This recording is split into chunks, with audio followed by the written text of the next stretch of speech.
यहाँ मच्छगांव जय कबीर आश्रम पर हो रहा है। आप लोग सुबह से ही यहाँ पहुँचे हुए हैं। जलपान हुआ, जलपान के बाद पहाड़ में नेपाल काठमांडू का दर्शन के लिए बुद्ध भगवान के शांति स्थल तक पहुँचे पद यात्रा करके। और अब यहाँ पर भजन सत्संग का कार्यक्रम चल रहा है। हमारे बुरहानपुर से आए संत श्री पंकज साहब ने बहुत ही बढ़िया पद आपके बीच में रखा। साहब ने कहा थोड़ा थोड़ा समय सबको लेना है। तो आज हम लोग यहाँ बहुत दिनों के बाद मेरा आना हुआ। मैं वैसे यहाँ 27-28 वर्षों से नेपाल में आता और जाता रहा। आचार्य सदगुरु श्री राम स्वरूप साहब के समय से मच्छगांव का निमंत्रण हमारे को तो 27 साल से मिल रहा है, लेकिन आने का मौका आज मिला है। कहते ना समय संयोग की बात है। तो आज मेरा समय संयोग आज का था। जहाँ दाना पानी लिखा होता है वहाँ कभी जाना होता है। हमारे साथ में भारत से कुछ भक्त आए, संत भी आए हुए। तो साहब का विचार हुआ कि जो भारत में जिनका टिकट जाने का बना है उनको जल्दी बुलाया जाए। तो आज उन्हें जल्दी बुलाया गया है। आधे लोग अभी आश्रम में हैं, तो उनका भी नंबर लगेगा समय से। जब उनका टिकट बनेगा तो उनका भी लगेगा। हाँ, टिकट मिला जब जाने का, तब सबका एक एक दिन नंबर आएगा। तो आज हम यहाँ अपने गुरु के दरबार में आए हैं भारत से। हम सबका गुरु स्थान कहाँ है? नेपाल में। विश्व गुरु अगर कोई हुआ है संसार में, पूरे वर्ल्ड में, तो महात्मा बुद्ध हुए। और बुद्ध के बाद में सदगुरु कबीर साहब। सदगुरु कबीर साहब का ज्ञान आर पारदर्शी ज्ञान, और ज्ञान है आरसी क्यों तरफा दिखलाए। चश्मा ज्ञान कबीर का आर पार दिखलाए। जैसे चश्मा है, आप निकट चाहे तो निकट देख लो, दूर चाहे तो दूर लो। तो सदगुरु कबीर साहब का भी ज्ञान पारख ज्ञान। पारख ज्ञान में हर चीज को परखना होता है। अपने को भी परखो और संसार को भी परखो। सदगुरु कबीर साहब इस धरा धाम पर आए, 624 वर्ष पूरे हो गए और अब 625 वर्ष चल रहा है।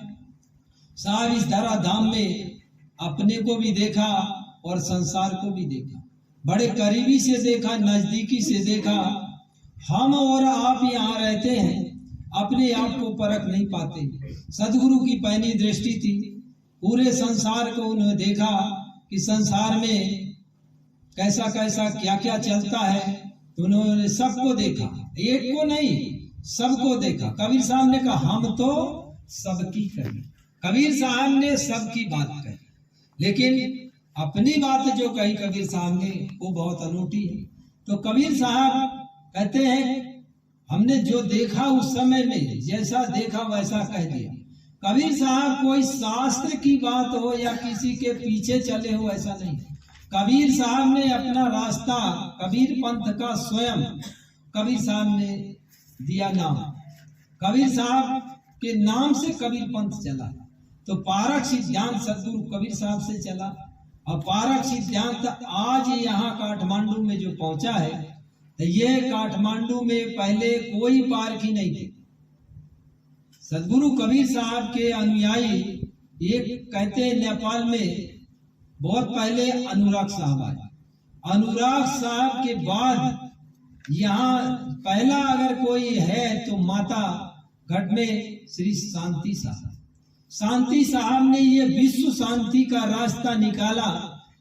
और ये विश्व शांति का जो प्रचार हो रहा है पारक सिद्धांत का, ये काठमांडू से, तो ये शांति साहब की कृपा से यहाँ के भक्त हुए। और भक्त के बाद में संत भी हुए।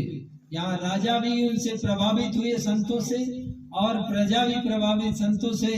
तो आज काठमांडू नेपाल में बहुत संत भी हैं और बहुत भक्त भी हैं। और ये नया आश्रम काठमांडू में 6 आश्रम हो गए। एकांत कुना, जमशीखेल, पुराना बानेश्वर और तारकेश्वर महादेव। और तारकेश्वर महादेव के नीचे एक सात्विक साहब संत हैं, उनका वहां बन रहा है। और ये मच्छे गांव, तो मच्छे गांव में ये 6वां आश्रम है। तो काठमांडू के चारों तरफ भक्ति का जो यहाँ गुरु की भक्ति, संतों की भक्ति, पारकी संतों के 6 आश्रम है। और आश्रम तो वहाँ जितनी पहाड़ी है सब में कोई न कोई देवता है। वैसे काठमांडू देवभूमि है, तीर्थ क्षेत्र है। भारत से, नेपाल से, भूटान से, चीन से, तिब्बत से, हर देश का आदमी अगर देखना हो, दर्शन करना हो, विश्व दर्शन, तो यहाँ विश्व दर्शन होता है काठमांडू में। तो इस तरह से यहाँ काठमांडू में हम लोग भी आए, तो ये हम लोगों के लिए तीर्थ क्षेत्र है, गुरु दरबार है हमारे लोगों का। तो हम लोग सब यहाँ आए हुए हैं। जितनी शांति यहाँ आने से, यहाँ बैठने से मिल रही है, उतनी शांति तो भारत में कहीं कोई जगह नहीं है।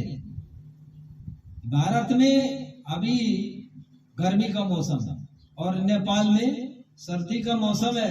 हमारे भगत लोग एक एक रजाई ओढ़ के सोते, और किसी को ठंडी लगती तो दो भी, हमारे रोशन साहब दो ओढ़े, बोले बहुत ठंडी लगती, क्योंकि रात के लोग पंखा चला देते तो उनको ठंडी लगती। तो ऐसी जगह में आए हैं जहाँ शांति का संदेश पूरे विश्व को जाए। तो यहाँ शांति का संदेश महात्मा हमारे श्री शिवम साहब के विचार में ये आया कि काठमांडू में सबके लिए तो आश्रम है ही है, अगर एक हमारी साध्वी बहनों के लिए भी हो जाए, साधु संत सबके लिए हो जाए, तो हमारे गंगा मैया, ये गंगा मैया आज से न मैं 30 बरस से देख रहा हूँ, ना ये घटी है ना बड़ी है, ज्यों की त्यों है। ऐसे ही देखा मैंने, ज्यों की त्यों है। साहब कबीर ने कहा ना, साहब कबीर ने ऐसी ओढ़ी ज्यों की त्यों धर दीनी, चदरिया जीनी रे धीरी। ये माता को मैंने देखा 30 बरस से, ना तो इनके भाव में कमी आई, ना भक्ति में कमी आई, और न इनके शरीर में सिकुड़ा ना आई अभी तक। कबीर साहब का जो ज्ञान मिला है वो सिकुड़ने के लिए नहीं, वो फैलाने के लिए है। तो फैलाने के लिए उन्होंने जो विचार दिए हैं, जो ज्ञान दिया है, जो शिक्षा दिया है, ऐसे पूरे विश्व में किसी ने भी नहीं दिया है। किसी जमाने में होगा पुराणों में कि मदालसा ने अपने पूरे बच्चों को उन्होंने कहा था, सिद्धोसी बुद्धोसी निरंजनोसी संसार सपनम परवर्जितोसी। ये मंत्र मदालसा ने दिया था। पर हाँ, तो ये देखो हम भूल भी गए, माता ने याद दिला दिया। तो ऐसे परिवार से 7 बच्चों को वैराग्य दिला देना, वो जमाने की बात है, वो तो लिखी हुई बात है। लेकिन अभी ये प्रत्यक्ष बात है कि एक परिवार से 5 सदस्य, पूरा परिवार ही संत हो जाए, तो वो शांति का, विश्व शांति का, पंचशील का संदेश पहुंचने में देरी रहेगी क्या? वो देरी नहीं रहेगी। तो आज ही हम लोग यहाँ मच्छी गांव में शांति आश्रम और विश्व शांति आश्रम में बैठे हुए हैं। यहाँ से लाइव कास्ट हो रहा है। ये हमारी आवाज जो स्पीच जो है पूरे दुनिया में देखी जाएगी। तो आज हम लोग यहाँ एकत्रित हुए हैं। थोड़ा सा अभी जो कबीर साहब का ज्ञान हमें आपको मिला है, उस ज्ञान को आगे बढ़ाएं, और कबीर साहब का ज्ञान उसके साथ साथ में संतों की वाणी गूंजती रहे पूरे विश्व में, ऐसे पहुंचे। ये उद्देश्य को लेकर यहाँ भी ये 6वां आश्रम बन गया है। तो हम लोग आज यहाँ भोजन भंडारा के लिए पहुंचे हैं। तो भोजन भंडारा एक बार हो चुका है, अब ये दूसरी बार की तैयारी भी है, पूजा पाठ भी होने वाला है। तो हम लोग अपनी बात को, हम तो अपनी बातें ही बंद करते हैं, और आगे भी संत हैं तो अपनी बात सुनाएंगे। बोलो सद्गुरुदेव की।